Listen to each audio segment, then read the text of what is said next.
Welcome back to my channel IELTS by Knowledge. Please subscribe my channel and press the bell icon for more videos. 1. You will hear a telephone conversation between an employee of an airline company and a customer. You have 30 seconds to look at questions 1 to 6.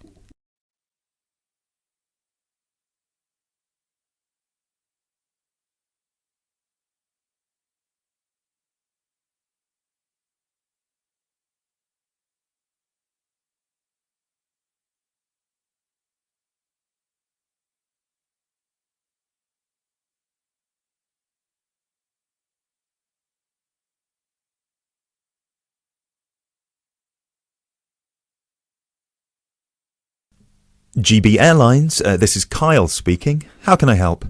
Hi, my name is Matt Walsh. I'm calling on behalf of Mr. John Sparrow to claim expenses for a delay in his flight last week. Good morning, Mr. Walsh. Thank you for calling. Could you please tell me the flight number and the date of departure? The date of departure was the 24th of January, 2016.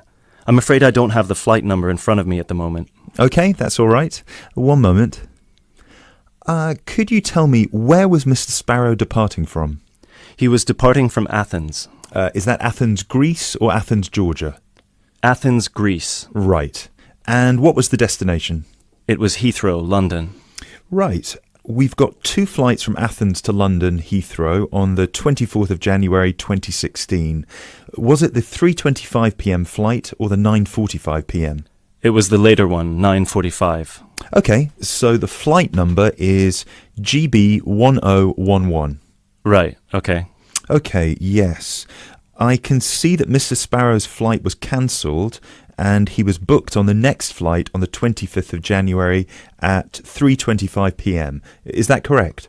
Yes, that is correct. According to our system, one of my colleagues spoke with Mr. Sparrow on the phone on the 24th to inform him of the cancellation and offered to book a hotel for him for the night, but Mr. Sparrow preferred to book one himself.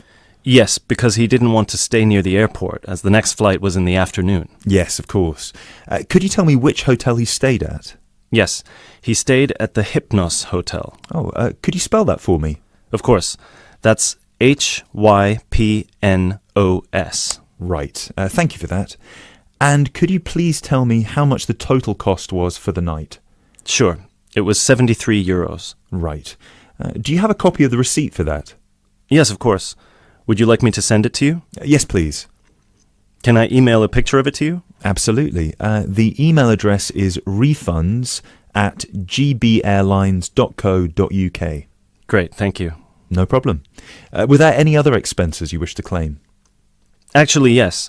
There was also the taxi ride to the airport and the taxi ride back the next day. Right. And what was the total cost? The first taxi ride was 53 euros and the second one was 42, so 63, 73, 83. Yeah, so the total was 95 euros. I'll send you the receipt for those as well. Thank you. Are there any other expenses? No, I think that's it.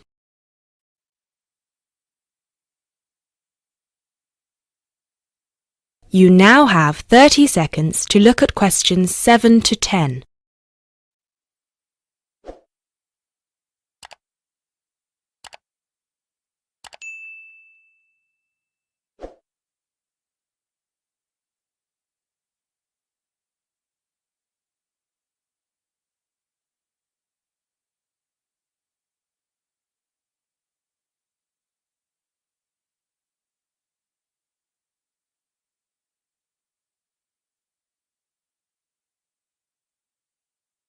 Excellent.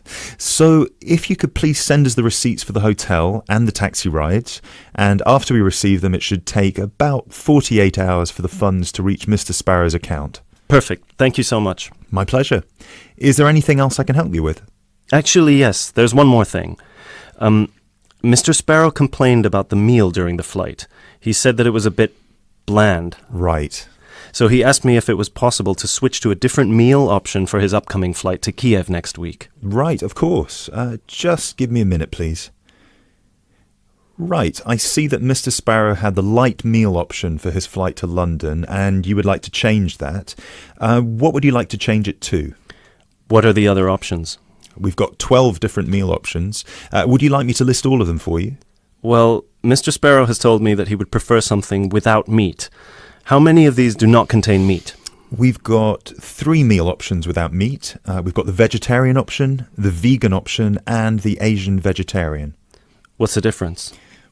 There's a variety of different dishes served with each option. For example, next week the vegetarian option will be a small spinach and feta cheese pie, a bread roll, a salad, and tropical fruit. And the vegan option? The vegan option doesn't include any dairy products, and it also doesn't include fowl, eggs, or honey. I'm afraid I don't have the specific menu for this week, but I can email it to you as soon as it becomes available. Oh, could you do that? That would be great. Yes, of course. I can email you a detailed description of all the meal options if you like. Yes, please. No problem. Please do not forget to call us back to change the meal option. You need to do that 48 hours before the departure time for international flights and 24 hours for domestic flights. So 48 hours for this one then? Yes, exactly. Perfect. Oh, no, I'm sorry. Transatlantic flights require 48 hours. All flights within Europe require 24 hours. So in this case, you will need to call us 24 hours in advance. I apologise for that. Okay, great. So, could I please have your email address so I can send you the menus? Certainly. It's matt.walsh@sparrowlimited.com. That is the end of section 1. You now have half a minute to check your answers.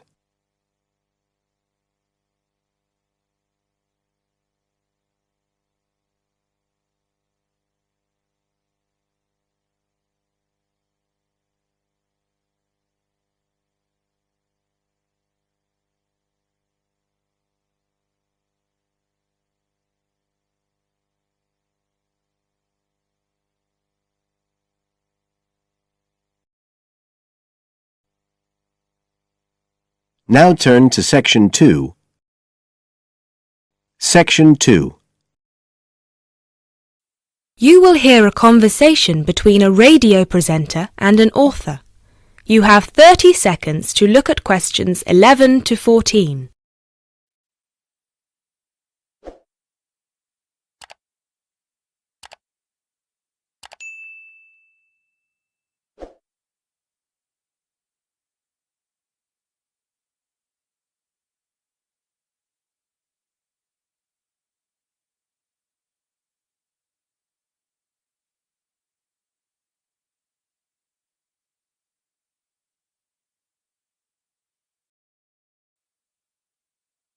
And here with us today we have Patricia Abadan, author of the best-selling book Beginner's Guide to Self-Publishing and owner of the self-publishing company Make a Book. Hello. Hello, Patricia. Now, I know a lot of our listeners are interested in self-publishing their novels, but they don't know where to start. As a successful self-published author, what would you say are some of the pitfalls they'd need to avoid? I'm glad you asked that, Mark. The thing is that with the e-book revolution that started in the early 2000s, we experienced a shift in the literary market, and suddenly aspiring writers didn't have to rely on agents and traditional publishers anymore to get the opportunity to publish their books. But just because we can publish, does that mean we should? For me, there are 4 questions that each writer needs to ask themselves before they attempt to join the market. The first question is my book ready? One of the biggest mistakes new writers do is that they get so excited with the prospect of publishing their book that they rush through the process and they don't bother with the technicalities such as thorough editing. And they should, because editing is about 50% of the final product. It's not as glamorous as the process of actually creating the story, but it's just as important. The final product needs to be immaculate. Not just in terms of grammar, but also in terms of plotting, characterization, and even spelling. Secondly, do I understand the market? Unless you're publishing just for your friends and family, you need to have a sound marketing strategy. The beauty of self-publishing is that anyone can do it, but that also means that you're fighting for attention against millions of other titles. Do you know what sets your book apart? Do you understand who your audience is and how you're going to reach them? Do you have a solid presence in social media? In general, do you know how you're going to sell the book to people? The third question, and I hope I don't sound too pragmatic, is, Have I worked out how much money I'm willing to spend? This extends beyond the cost of self-publishing itself, obviously. There's the cost of advertising, the cost of proofreading and copy editing, the cost of giving away free copies to reviewers, and let's not forget the cost of a professionally done cover. The truth is that the more you see your book as an investment, the more of a return you're going to get. But either way, you need to know what your available funds are. And the final thing is something most writers overlook, but it's just as important as the other three. Have I started my next project yet? Remember, one book is never going to make you rich, and it's never going to make you famous. If you want to succeed, you need to keep writing and keep publishing as many books as you can. That's how you build an audience, and how you get your book to the top of the charts.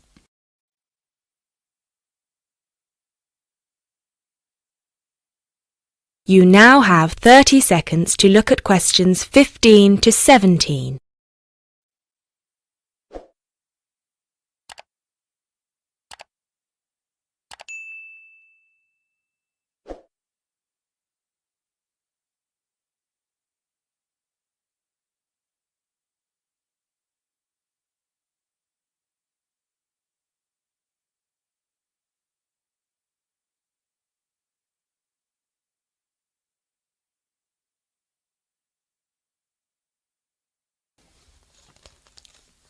Thank you, Patricia. So tell us, how did you do it?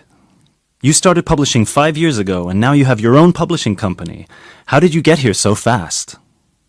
To be honest with you, the first book I ever published was a flop, and it was because I didn't follow almost any of the rules I just told you.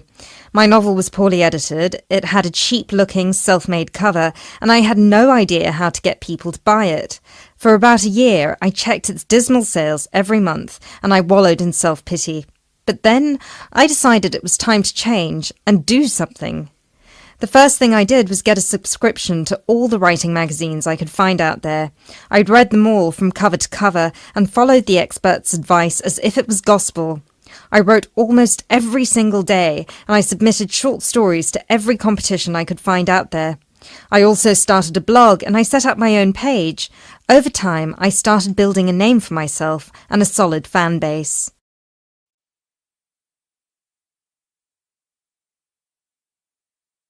You now have 30 seconds to look at questions 18 to 20.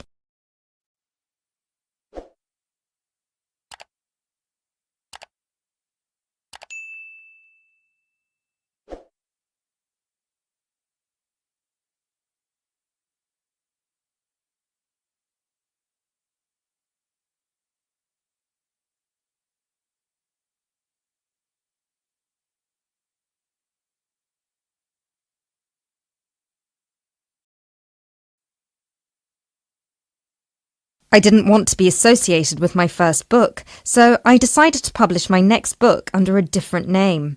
This time I sought professional help with editing, and I spent months working on it until it was ready. I also sought the advice of friends who worked in marketing and tech-savvy friends who helped me come up with a marketing plan. Since I already had a platform, my website and my social media pages, it was much easier to reach the people who would be interested in reading my book. And of course, while all of this was happening, I was also in the middle of my next novel, which I planned to have ready for editing by the time the previous one was out. So, yeah, I published my second book about 2 years after my first, and it was a completely different experience. And now, here I am. Thank you very much, Patricia. I'm sure our listeners have been inspired by your story. That is the end of section 2. You now have half a minute to check your answers.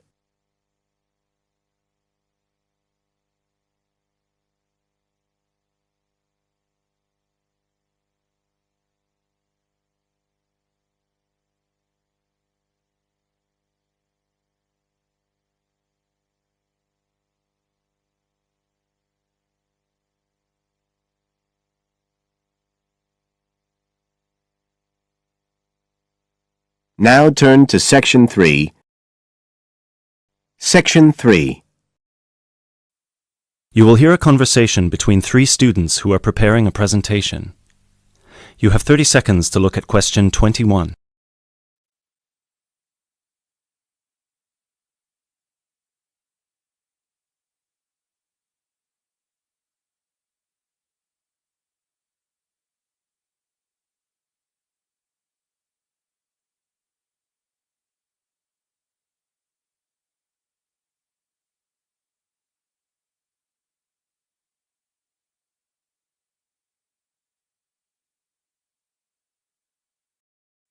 Hey guys!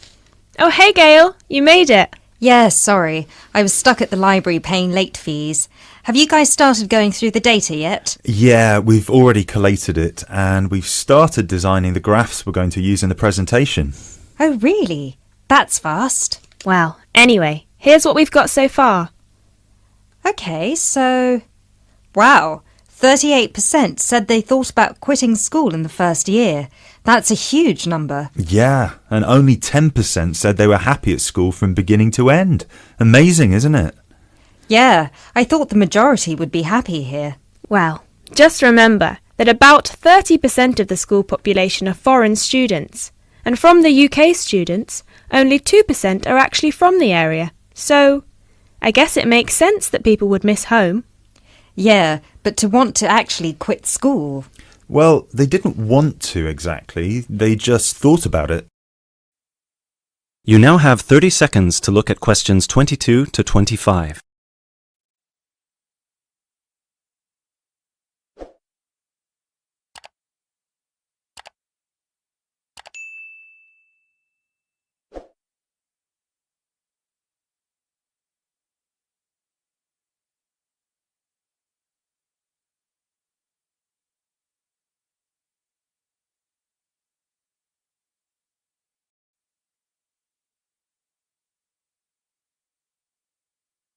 Okay, so how should we organise the presentation?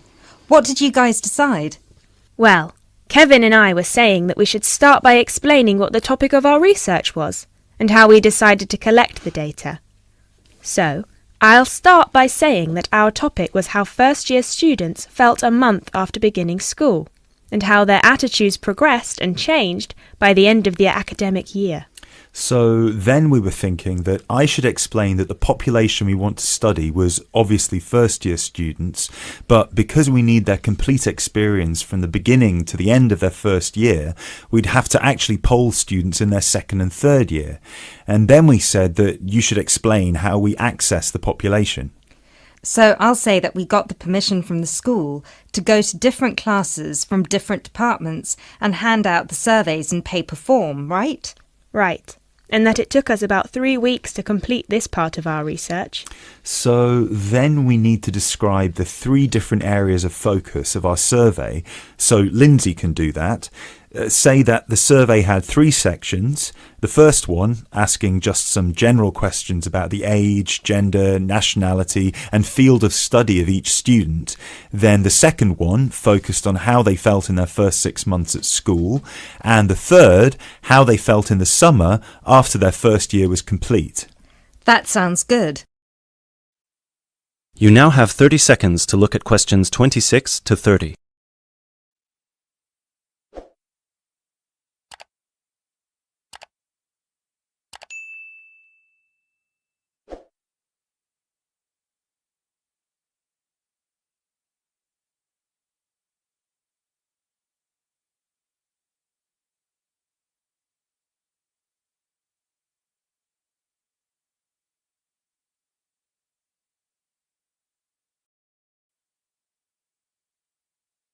Okay, so let me see the breakdown. Okay, so we've got an equal distribution of boys and girls. That's good. Almost equal. 51% of the participants were boys, the rest were girls. Right, and 70% of the participants were British, while the other 30% were... 10% were from America and Asia, 2% were from Africa, and 18% were European. We had a small number of Australians as well, 0.03%, so I guess Europeans were 17.97% if you want to be precise. Which we should. Anyway, and obviously the age was all 20 or 21, with a few 19-year-olds. Only about 5%. No, wait. 4%. Right? No, it's 5%. Look. Right. Okay, so Lindsay will describe the 3 sections, and then you, Kevin, you'll describe the demographic and geographical breakdown, and You can start with the graph, and then we'll all explain the data together. Right, so we'll put this graph up on the board and explain that most students experience some form of homesickness or mild depression in the beginning of their course. But we need to point out that by the end of the year, it was only 5% that still felt like quitting school. Yeah, but remember that we didn't actually have the opportunity to interview or poll any of the students who left school. So the information we have only relates to current students, and those numbers might be bigger in reality. Yeah, I guess we need to mention that. But we did check the dropout rate for the last 2 years, and it was very low, so at the end of the day, the numbers can't be much bigger. Yeah. Anyway, so after we explain the data and we show the 3 graphs with the background information and the responses for 6 months and 1 year, we should spend some time also talking about... That is the end of section 3. You now have half a minute to check your answers.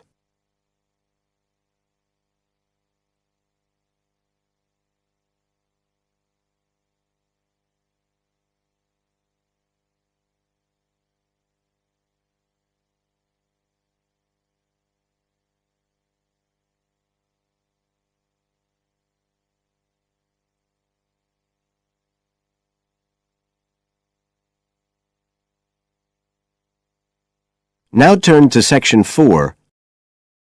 Section 4. You will hear a lecture about English language. You have 30 seconds to look at questions 31 to 37.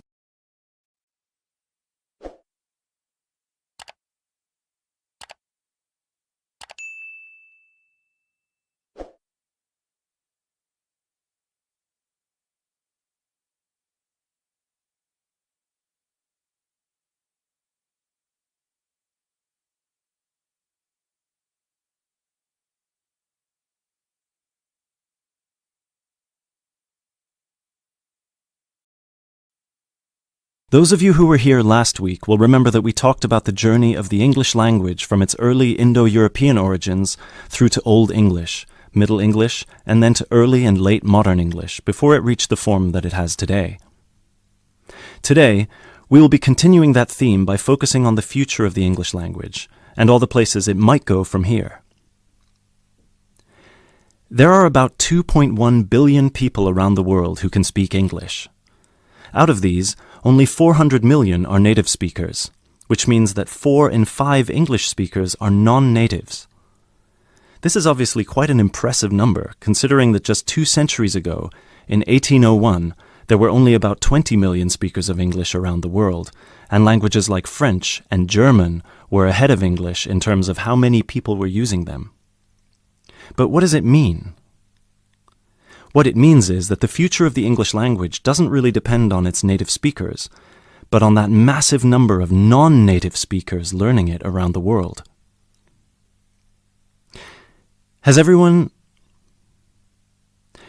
heard the term pidgin before, or Creole? A pidgin is a simplified version of a language which acts as a bridge between 2 people who don't have a common language, allowing them to communicate with each other. While a Creole is a language that evolves from a pidgin, with the difference that it is fully formed with clear grammatical rules and vocabulary. There are currently dozens of pidgin and Creole languages based on English around the world, for example, Nigerian pidgin or Jamaican patois. These languages are also known as Englishes. What's interesting about these Englishes is how different they sound to, for lack of a better term, proper English. Take the word trousers, for instance. In Sheng, which is a Kenyan Creole language, they're called longi because they're long. But even versions of English that are recognized as official variations or dialects still differ greatly from each other. Americans and Jamaicans would call the back of a car where you store your luggage the trunk. Britons, Australians, Canadians, and other Commonwealth countries would call it the boot. A subway in the UK is a tunnel under a road that allows pedestrians to cross safely. In the US, it's an underground train. You might think of these differences as minute, but when you take into account the dozens of different versions of English out there, a very intriguing parallel arises with another language from the past: Latin. Latin, too, used to be a lingua franca. Nowadays it's all but dead, spoken only by a few clerics and scholars. At some point in history, it splintered into various different languages which became known as Romance languages. For example, Spanish, Italian, or French. There are some that theorize that the same thing might happen to English in the near or distant future, that all these Englishes we have today in different countries will continue to develop, so pidgins will turn into Creole languages, and Creole languages will turn into just languages, and English itself, as we know it today, will disappear, or become less and less important. It's an interesting theory, if nothing else. You now have 30 seconds to look at questions 38 to 40.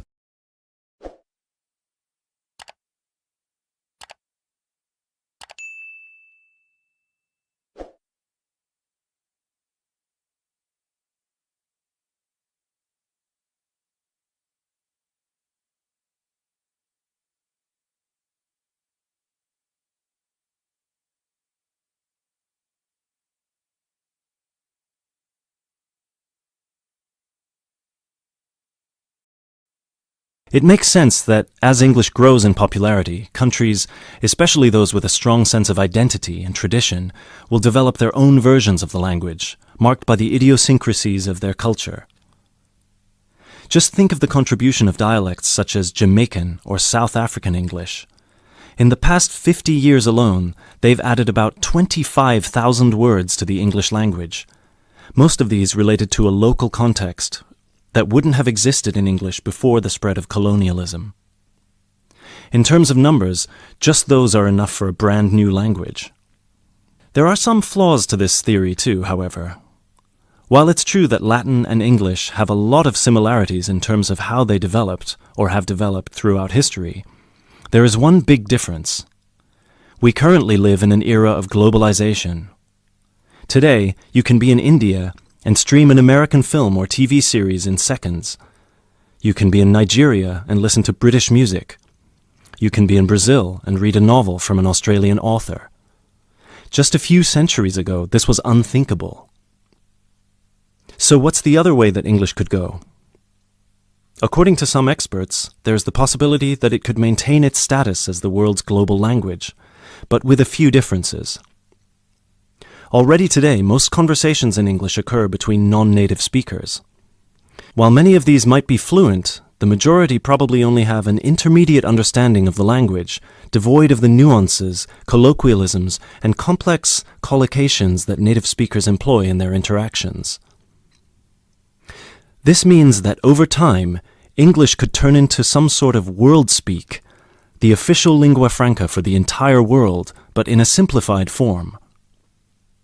Some scholars have even started trying to develop that version of English by selecting the most useful words in the English vocabulary for non-native speakers to learn. Robert McCrum has compiled a comprehensive list of 1,500 words, for example, a version of English that he calls Globish. And what about traditional native speaker English? It might continue to exist, but lose its popularity, as the previous theory suggests. There are many more theories about the future of the English language, of course. I've only focused on the two main ones because they clearly demonstrate our uncertainty when it comes to how this beautiful language will develop. English is in a unique, unprecedented position. No other language has achieved the same levels of popularity in human history, especially in terms of non-native speakers. So, as this is clearly uncharted territory, only time will be able to tell us what will happen. That is the end of section 4. You now have half a minute to check your answers.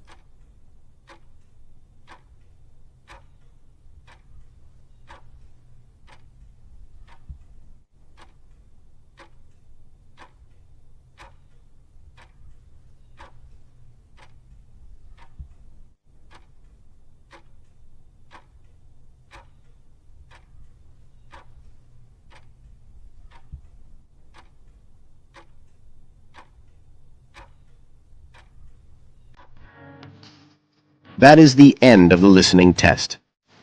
You now have 10 minutes to transfer your answers to the separate answer sheet.